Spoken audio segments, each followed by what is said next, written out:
ए गौरी, तू रहने दे अब, जा तू घर चली जा। ठीक है जी, तो तुम भी चलो फिर। अरे पगली, धूप बहुत हो गई है, ये तेरा गोरा रंग काला पड़ जाएगा, समझी? अच्छा, मतलब मैं घर चली जाऊं और तुम धूप में काम करते रहोगे? अच्छा बाबा ठीक है, बस 5 मिनट रुक, फिर मैं भी साथ चलता हूँ। अपनी पत्नी गौरी को ऐसा बोलकर शिवम फटाफट अपना काम निपटाने लगा। दोनों बहुत गरीब थे और पेट पालने के लिए गांव के एक अमीर आदमी के खेत में मजदूरी करते थे। फिर थोड़ी देर बाद दोनों अपनी झोपड़ी में पहुंचे। अब बताओ क्या बनाया है? पूछ तो ऐसे रहे हो जैसे रसोई में हर डिब्बे में राशन भरा हो। अरे तुम चिंता क्यों करती हो? देखना एक दिन रसोई में सिर्फ राशन ही नहीं, भरा पूरा रसोईया भी होगा जो हमारे लिए खाना बनाएगा, वो भी बढ़िया बढ़िया। भगवान आपकी हर इच्छा पूरी करे पतिदेव। अच्छा ये बताओ आज खाने में क्या बनाया है? बस थोड़े से दाल चावल ही बचे थे तो खिचड़ी बना दी है। हाँ तो क्या हुआ, तुम्हारे हाथ की खिचड़ी भी किसी शाही खाने से कम है क्या? शिवम की बात सुनकर गौरी शर्मा गई। दोनों पति पत्नी भले ही गरीब थे, लेकिन वो कभी इस बात का मलाल नहीं करते थे। खूब मेहनत करते थे और खुश रहते थे। लेकिन ये खुशी ज्यादा दिनों के लिए नहीं थी। एक दिन गांव में बाढ़ आ गई। गांव के सारे खेत पानी में डूब गए। अमीर आदमी ने सभी मजदूरों को पैसा देना बंद कर दिया और इस तरह गौरी और शिवम के सामने भी बड़ा संकट आ गया। क्या करें, कुछ समझ में नहीं आ रहा है। परेशान मत हो, देखना कोई ना कोई रास्ता तो जरूर निकल आएगा। अरे पर कैसे? ये बाढ़ का पानी पता नहीं कब तक चढ़ा रहेगा और पानी उतर भी गया तो खेतों में गाद रह जाएगी, खेती करने के लायक कुछ नहीं बचेगा। कुछ और सोचना पड़ेगा गौरी। अच्छा तो क्यों ना हम शहर चले? मैंने सुना है वहाँ हर किसी को कोई ना कोई काम मिल ही जाता है। हाँ बात तो तुम्हारी ठीक है, वैसे भी गांव में हमारा है ही क्या। और फिर गौरी और शिवम अगली सुबह ही शहर के लिए निकल पड़े। ज्यादा कुछ सामान था नहीं तो दोनों ने एक एक पोटली बनाई और उसे सिर पर रखकर पानी में से होते हुए पहले बस स्टैंड पहुंचे और फिर शहर। एक काम करते हैं, कोई ठिकाना ढूंढते हैं पहले, और फिर कल सुबह से ही मैं काम की तलाश में निकल जाऊंगा। ठीक है, देखना भगवान हमें यहाँ तक ले आए हैं तो आगे का रास्ता भी वही दिखाएंगे। उन दोनों ने बस स्टॉप पर ही रात गुजारी और फिर शिवम अगली सुबह काम की तलाश में निकल गया। लेकिन सारा दिन भटकने के बाद भी उसे कोई काम नहीं मिला। फिर शाम को क्या हुआ, कुछ बात बनी? अरे कहाँ, हर जगह पढ़ाई लिखाई मांगते हैं और मजदूर तो यहाँ पहले से ही भरे पड़े हैं। बहुत तेज भूख लगी है, तुमने भी तो कुछ नहीं खाया होगा ना? हाँ चलो कुछ खाते हैं। वो देखो वहाँ एक ठेला है, चलो उससे पूछते हैं। भैया 2 थाली कितने की दोगे? एक थाली 100 रुपए की, तो 2 थाली 200 की हुई। अरे बाप रे, तुम्हारा खाना तो बहुत महंगा है भैया। शहर में पहली बार आए हो क्या? और तुम लोगों के पास पैसे वैसे है भी, या बस ऐसे ही मुंह उठाकर चले आए? सुनो जी, ये तो बहुत महंगा दे रहा है, चलो चलते हैं यहाँ से। कहाँ जाएंगे गौरी, भूखे पेट मुझसे नहीं चला जाएगा। और देखो दूर दूर तक कोई और ठेला है भी नहीं, और वैसे भी कितने महीने हो गए मटर पनीर खाए। मजबूरी में दोनों ने उसी ठेले वाले से 2 थाली लगवा ली, लेकिन पहला निवाला खाते थू छी छी छी छी, हे भगवान, इतनी महंगी थाली और कोई स्वाद ही नहीं है। इस मटर पनीर में तो बिल्कुल फीका है। सच कहा, ना तो मिर्च है ना नमक, पैसे बर्बाद हो गए हमारे तो। हाँ लेकिन क्या करें, अब खाना तो पड़ेगा ही। बड़े भारी मन से शिवम ने ठेले वाले को 200 रुपए दिए और फिर दोनों वहां से चल दिए। इससे 10 गुना अच्छी मटर पनीर की सब्जी तो मैं बना दूं। है सच में? पर मैं कैसे मानूं, तुमने कभी बनाकर तो खिलाई नहीं। हा, कि तो ऐसे रह रहे हो जैसे घर में हर टाइम 2 किलो पनीर और 4 किलो मटर रखी रहती थी। लेकिन सच कह रही हो, अगर मेरे हाथ की मटर पनीर खाओगे ना तो उंगलियां चाटते रह जाओगे।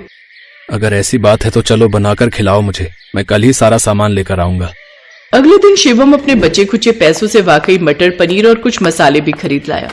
गौरी ने भी ईंटों से चूल्हा बनाया और एक बर्तन में मटर पनीर बनाने लगी। थोड़ी देर बाद मटर पनीर का पहला निवाला खाते हुए, क्या बात है गौरी, तुमने सही कहा था। ये मटर पनीर तो उस ठेले वाले से 10 गुना ज्यादा मजेदार है। क्यों ना हम एक ठेला लगा ले मटर पनीर का ही। हाँ ये तो अच्छा रहेगा। आप गल्ला संभालना, सामान लाना और मटर पनीर बनाने की जिम्मेदारी मेरी। ठीक है, क्या पता भगवान भी यही चाहते हो। शिवम और गौरी ने अपनी सारी जमा पूंजी लगाकर एक ठेला खरीद लिया और साथ ही एक कमरा भी किराए पर ले लिया। अब वो दोनों रोज मटर पनीर, चावल और रोटी बनाते और थाली बेचते। अच्छे स्वाद की वजह से धीरे धीरे ग्राहक बढ़ने लगे और दोनों की ठीक ठाक कमाई होने लगी। मानना पड़ेगा तुम्हें गौरी, इस बार तो पूरे 20,000 की कमाई हुई है। और देखो गांव में हम पूरा दिन मेहनत करते थे, तब जाकर हमें सिर्फ 10,000 ही मिलते थे। हाँ भगवान का शुक्र है जी, अब तो बस मेहनत करते जाना है। शिवम और गौरी बात कर ही रहे थे कि तभी उनके पास दो लंबे चौड़े आदमी आए। क्या आपके पास भोजन है? आइए आइए। हाँ जी, भोजन है, और भोजन में मटर पनीर चावल और रोटी है। ठीक है, हम दोनों के लिए दीजिए। थोड़ी देर में उन दोनों आदमियों के सामने शिवम ने खाना परोस दिया। उन दोनों ने खाना खाना शुरू किया। उन्हें भी मटर पनीर का स्वाद बहुत पसंद आया और फिर भाई आनंद आ गया। आपने हमें भोजन कराया, उसके लिए आपका बहुत धन्यवाद। अब हम चलते हैं। अरे भाई साहब, पैसे तो दे दो। पैसे मतलब? अरे पैसे पैसे। शिवम ने झट से अपनी जेब से कुछ पैसे निकाले, जिसमें कुछ नोट थे और कुछ सिक्के भी। वो आदमी सिक्कों को ध्यान से देखने लगा, फिर मुस्कुराते हुए उसने अपने थैले से एक 4 सोने के सिक्के निकाले और शिवम की तरफ बढ़ा दिए। ये पर्याप्त होंगे कि और चाहिए? हे भगवान, ये तो सोने के सिक्के हैं। हाँ एकदम, ये बिल्कुल शुद्ध स्वर्ण मुद्राएं हैं। अच्छा, अब हम चलते हैं, लेकिन भोजन का स्वाद बहुत ही अच्छा था, हम फिर आएंगे। ये कहकर वो दोनों आदमी वहां से चले गए। उधर सोने के सिक्के देखकर गौरी और शिवम हैरान थे, लेकिन फिर उन्होंने भगवान का धन्यवाद किया और उन सोने के सिक्के को उनका इनाम समझकर रख लिया। अगले दिन दोपहर में फिर वही दोनों आदमी ठेले पर आए। चलिए, अब भोजन करा दीजिए। गौरी ने झट से उन दोनों के लिए फिर से थाली लगाई और इस बार उसने भर भर कर चावल और पनीर डाला। वो दोनों आदमी चाव से खाने लगे, तभी एक भिखारी उनके ठेले पर आ गया। भैया, बहुत जोर से भूख लगी है, चाहे तो सूखे चावल ही खिला दो, आपकी बड़ी मेहरबानी होगी, मेरे पास पैसे नहीं हैं। अरे कोई बात नहीं भैया, आप बैठो, मैं आपके लिए भी थाली लगाती हूँ। गौरी ने उस भिखारी के लिए भी थाली लगा दी। ये देखकर तो वो दोनों आदमी बहुत खुश हुए और इस बार वो शिवम को 5 सोने के सिक्के देकर बोले, तुम दोनों बहुत अच्छे हो, ऐसे ही सबकी सहायता करते रहना। ऐसे ही कई दिनों तक वो दोनों आदमी ठेले पर आते और हर बार मटर पनीर के बदले शिवम और गौरी को सोने के सिक्के देकर जाते। उधर शिवम और गौरी भी अपने ठेले पर आए, किसी गरीब को भूखा नहीं लौटाते। और फिर एक दिन, गौरी, वो दोनों आदमी 2 दिन से आ नहीं रहे हैं। लगता है उनका काम खत्म हो गया होगा, लेकिन उन्होंने हमें ढेर सारा पैसा दिया। भगवान का चमत्कार ही है ये तो। एक काम करते हैं, शाम को इन्हें सुनार के पास बेचते हैं, जरा देखें तो कितना पैसा मिलेगा। शाम को वो दोनों सुनार के पास गए तो सुनार ने सोने के सिक्कों के बदले उनके सामने नोटों की कई गड्डियां रख दी। उन दोनों ने कभी अपने जीवन में इतना पैसा नहीं देखा था। इतना पैसा देखते ही उनकी आंखें फटी की फटी रह गई। कुछ दिनों के बाद उनके पास एक अच्छा घर था और बाजार में एक बड़ी सी जमीन पर उनका अपना बड़ा सा होटल चल रहा था। अब तो रसोइये ही मटर पनीर बनाते और दोनों पति पत्नी आराम से बैठते। फिर एक दिन 2 भिखारी उनके होटल पर आए। भगवान के लिए कुछ खिला दो बेटा, हम दोनों बुढ़े बहुत भूखे हैं और हमारे पास पैसे भी नहीं हैं। ये देखो, होटल खोला नहीं कि भिखारी पहले आ गए। अरे जाओ जाओ, यहाँ कुछ नहीं है, आगे बढ़ो। ऐसा मत कहो बेटा, चाहे तो 2 रोटी दे दो बस। अरे मना किया ना, अभी तुम्हारे चक्कर में ग्राहक भी नहीं आएंगे यहाँ, चलो अब जाओ यहाँ से। ये सुनते ही वो दोनों भिखारी अपने असली रूप में आ गए। वो वही लोग थे जिन्होंने शिवम और गौरी को सोने के सिक्के दिए थे और असल में वो यमराज और चित्रगुप्त थे। ये तुम दोनों ने ठीक नहीं किया। जब तुम दोनों निर्धन थे तब तुम्हारे अंदर दया और करुणा थी। तुम गरीबों की व्यथा समझते थे, इसलिए हमने तुम्हें स्वर्ण मुद्राएं दी, लेकिन संपत्ति ने तुम्हें अहंकार से भर दिया है। तुम दोनों जैसे थे वैसे ही बन जाओगे।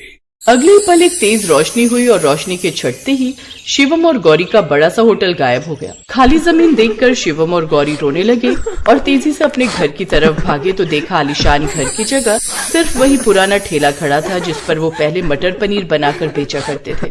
ये देखकर दोनों रोने लगे। ये हमने क्या कर दिया गौरी? मती मारी गई थी हमारी, सब कुछ हाथ में आकर फिसल गया। कई दिनों तक दोनों ऐसे ही दुख में डूबे रहे, लेकिन फिर उन्होंने अपना ठेला दोबारा शुरू किया। अब वो पहले की तरह किराए के कमरे में रहते और ठेले पर मटर पनीर बेचकर अपना गुजारा करते। भैया, बहुत भूख लगी है, कुछ खाने को दे दो, मेरे पास पैसे नहीं हैं। कोई बात नहीं, आप बैठो, मैं आपके लिए थाली लगाता हूँ। गौरी और शिवम ने बड़े प्यार से उस बूढ़े भिखारी के लिए थाली लगाई और फिर वो खाना खाकर चला गया। इसी तरह गौरी और शिवम हर जरूरतमंद की मदद करते। उनके पास कई गरीब आते और बिना पैसे के खाना खाकर जाते। इससे उन दोनों की कमाई कम हो गई थी, लेकिन फिर भी वो मुस्कुराकर गरीबों को खाना खिलाते। फिर एक सुबह जब शिवम ने अपने ठेले की साफ सफाई करने के बाद अपना गल्ला खोला तो देखा उसमें एक चमचमाता हुआ सोने का सिक्का था। गौरी, ये देखो, सोने का सिक्का, लगता है भगवान ने हमें माफ कर दिया। उस सोने के सिक्के को हाथ में लेकर दोनों अपने मटर पनीर से भरे बर्तन को देखने लगे। क्योंकि अब वो समझ गए थे कि उन्हें क्या करना है और क्या नहीं।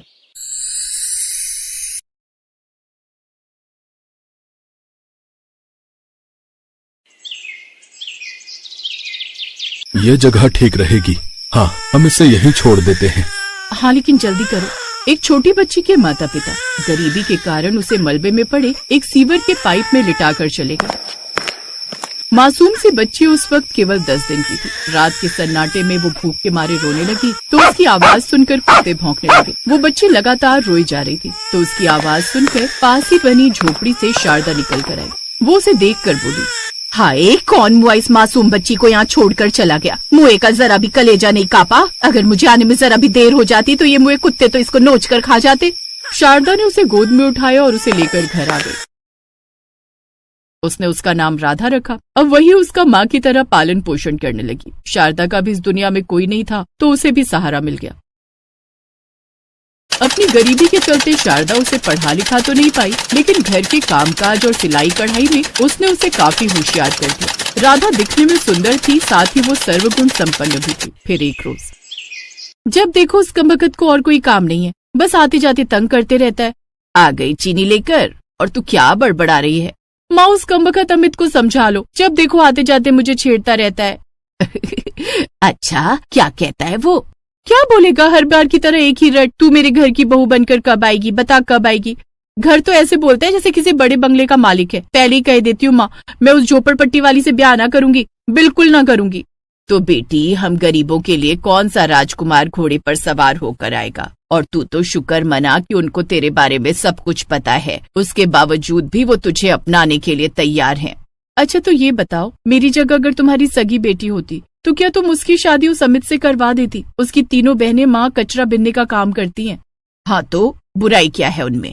अच्छे लोग हैं और काम छोटा बड़ा नहीं होता, बल्कि ये देख मेहनती हैं, कम से कम भूखे तो नहीं मरते। माँ के आगे राधा कुछ न कह पाई और कुछ महीनों बाद शारदा ने उसकी शादी अमित से करवा दी। उसके घर से कुछ दूरी पर ही उसका ससुराल था, जहाँ अमित, उसकी माँ, बाबा और 3 बहनें रहती थी। एक छोटी सी झोपड़ी में इतने सब लोगों को देखकर राधा हैरान रह गई। घबराओ मत राधा, मैंने यहाँ के मुखिया से बात की है। कुछ दिनों में वो हमारे लिए एक दूसरी झोपड़ी बनवा देंगे, तब फिर हम वहीं रहेंगे। तो ब्याह की इतनी भी क्या जल्दी थी? कुछ दिन और रुक जाते तो कम से कम चैन से तो रहते। अब मैं तो तुम्हारे बिना नहीं रह सकता था ना, इसीलिए। और ब्याह के बाद कम से कम तुम मेरी नजरों के सामने तो रहोगी। ऐसे ही समय बीता। कुछ दिन बाद, भाभी खाने में क्या बनाया है? दाल रोटी बनाई है। भाभी, जब से आई हो ना, हमें ये दाल रोटी खिलाती हो। अरे कुछ तो अच्छा बना लेती, अब जो घर में है वही तो बनाऊंगी ना।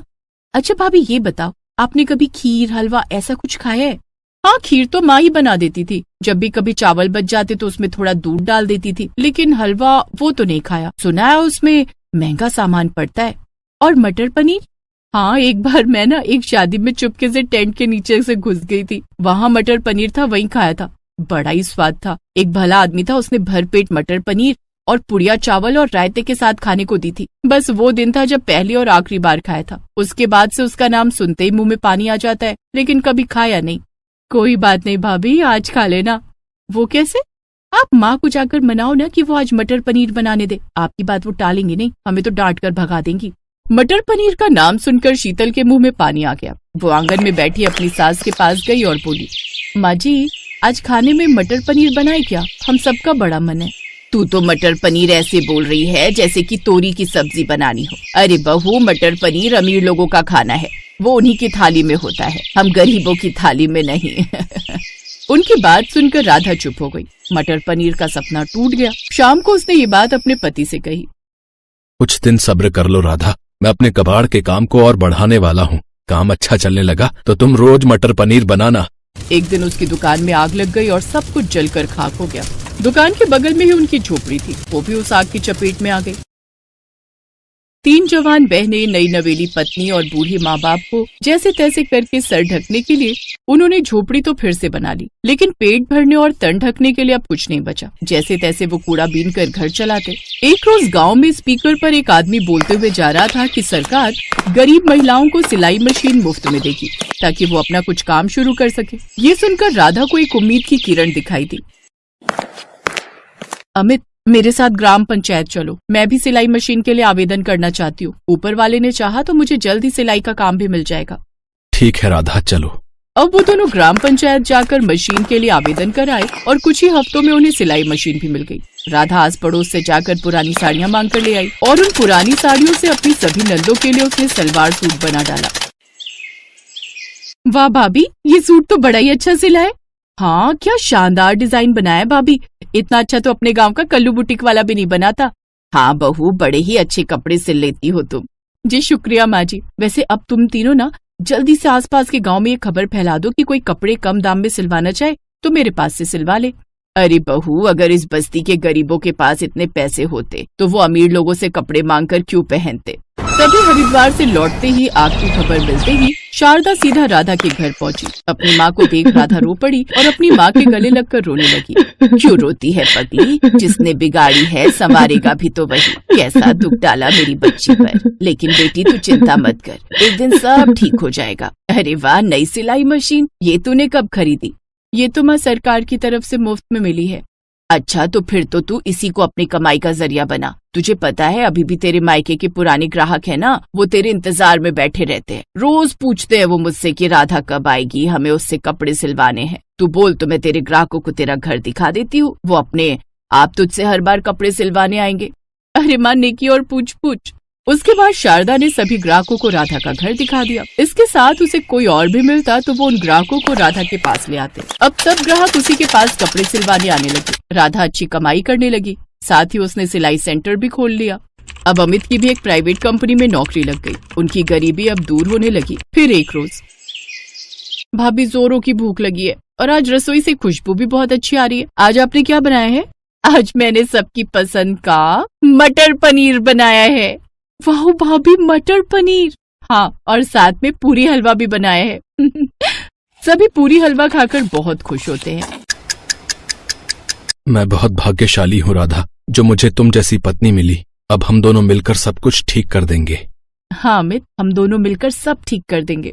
उस दिन के बाद वो दोनों खूब पैसे कमाने लगे। कुछ ही दिनों में उन्होंने खुद का पक्का बड़ा घर बना लिया, जिसमें राधा अपनी माँ को भी ले आई। अब वो सब एक साथ खुशी खुशी रहने लगे। Best buddies. Hello friends. Thanks for watching this video.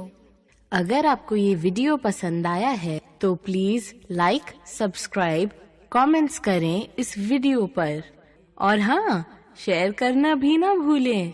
और भी मजेदार वीडियो देखने के लिए नीचे दिए गए बेल आइकॉन को दबाएं। देखते रहिए बेस्ट बडीज।